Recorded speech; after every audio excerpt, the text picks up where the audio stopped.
Le même montant, la même entreprise, le même jour, mais selon le pays où vous l'envoyez, le coût peut tripler. Ce n'est pas une erreur de votre banque, ce n'est pas une anomalie, c'est structurel. Et si vos paiements passent par l'Afrique francophone, je vais vous montrer pourquoi vous êtes presque toujours du mauvais côté de l'équation.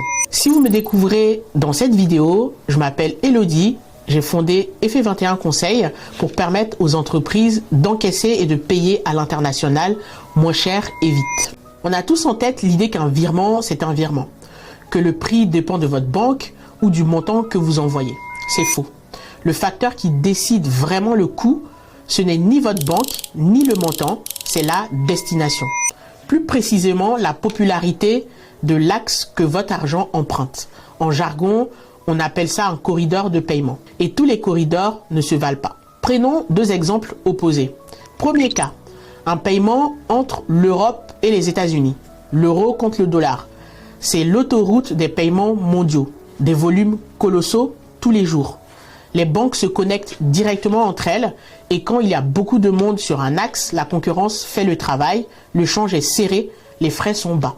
Deuxième cas, un paiement vers la zone CFA, vers l'Afrique de l'Ouest ou l'Afrique centrale. Là, c'est une petite route de campagne. Moins de volume, moins de banques prêtes à traiter ces flux et surtout, votre argent ne va pas en ligne droite.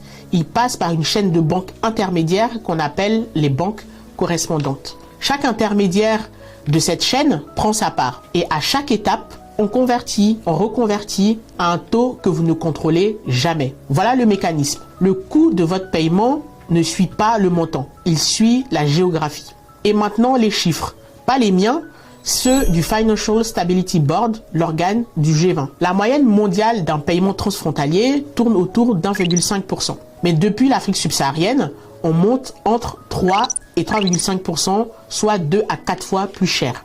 Et le cas extrême, sur le corridor de paiement d'entreprise à particulier, entre l'Afrique subsaharienne et l'Amérique latine, on atteint 12,3% en moyenne. Je répète, en moyenne, pas au pire. Plus de 12% de la valeur transférée partie en frais et en change. Si vous dirigez une entreprise qui doit payer des consultants ou des salariés en Afrique, en Amérique latine ou à Dubaï, posez-vous la question. Si vous envoyez 100 000 € sur un des corridors, combien arrive vraiment de l'autre côté? Rendons ça concret. Prenez un importateur béninois qui règle des véhicules à un fournisseur européen ou un exportateur français qui encaisse le paiement depuis le Sénégal ou la Guinée. Sur des volumes annuels de plusieurs centaines de milliers d'euros, quelques points de pourcentage, ce n'est pas une ligne comptable anecdotique. Ce sont des dizaines de milliers d'euros qui partent chaque année invisibles parce que dilués paiement après paiement. C'est de l'argent qui ne finance pas la croissance, qui ne paye pas un salaire de plus, qui ne réduit pas votre dette. Il s'évapore dans les circuits bancaires, dans la tuyauterie. La bonne nouvelle, c'est que ce coût n'est pas une fatalité.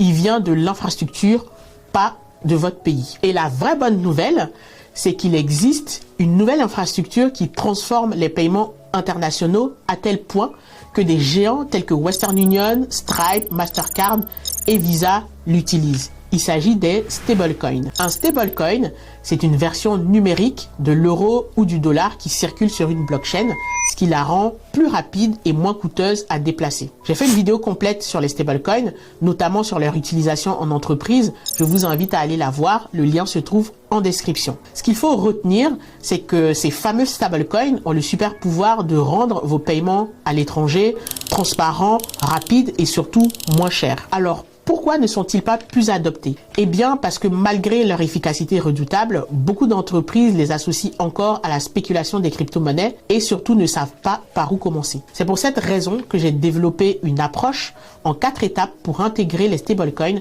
dans vos transactions sans rien casser. D'abord, on analyse vos données. Je cartographie vos flux réels, corridor par corridor, pour faire apparaître ce que vous payez vraiment. Frais, change, délai.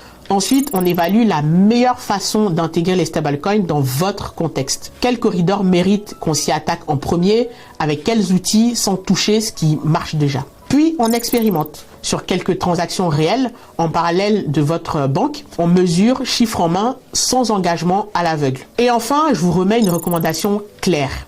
Combien ça vous coûtait avant? Combien après? Et faut-il continuer? Vous décidez à chaque étape. Et au-delà du conseil, je vous accompagne jusqu'au bout. La mise en place, l'intégration des outils, la formation de vos équipes. Le conseil oriente la décision, mais ce qui fait la différence, c'est l'intégration. Les stablecoins restent un moyen au service de vos objectifs, jamais une fin en soi. Alors, votre corridor, du bon côté ou du mauvais côté de l'équation? Pour le savoir, sans partager la moindre donnée, j'ai préparé une grille d'auto-évaluation, 10 questions que vous remplissez seul de votre côté. À la fin, vous savez où vous vous situez. C'est gratuit, le lien est en description. Et si vous voulez en discuter pour votre cas précis, mon agenda d'échange de 30 minutes est juste en dessous.